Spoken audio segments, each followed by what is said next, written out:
সন্দেহজনকভাবে ঘোরাঘুরি করছিল সন্ন্যাসী বেশে বহিরাজ্যের দুই ব্যক্তি। তেলিয়ামুড়া থানা এলাকার খোয়াই সড়কের ইচারবিলের জনবসতি এলাকায় এদের চালচলন দেখে বর্তমান দেশের পরিস্থিতিতে মনে অস্বাভাবিকভাবে সন্দেহ জাগে। এলাকাবাসীর চোখে বিষয়টি ভালো ঠেকছিল না।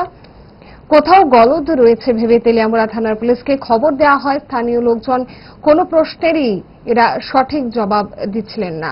যা বলছিল সেগুলো স্থানীয়দের মনে অসংলগ্ন মনে হচ্ছিল। খবর পেয়ে ছুটে আসে পুলিশ। সন্ন্যাসরূপী দুই ব্যক্তিকে থানায় তুলে নিয়ে যাওয়া হয়। আইসে পরে আমরা আটকাইছি আর কি, তারা আটকে আসে আমার যে সন্দেহ হয়েছে আর কি, সন্দেহ হওয়ার পরে আটকানো হয়েছে। আটকানোর পরে তারা জিজ্ঞাসা এই যে দুইটা সাধু আইছে। আচ্ছা, তারপরে আমার দোকান হয়ে গিয়েছে, তো তারপরে এদের মন্দিরে হয়েছে।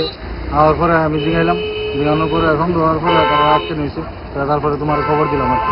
আচ্ছা, কি মনে করতেছেন তারা কি সন্দেহ হয়েছে? বা আমার কাছে তারা একটা সন্দেহ লাগছে, এই কারণে কইলাম যে দেশের হালচাল তো খারাপ হয়ে গেছে না, পরিস্থিতি খারাপ, এই কারণে আমরা কইলাম। তো এখানে আপনারা কি করছেন?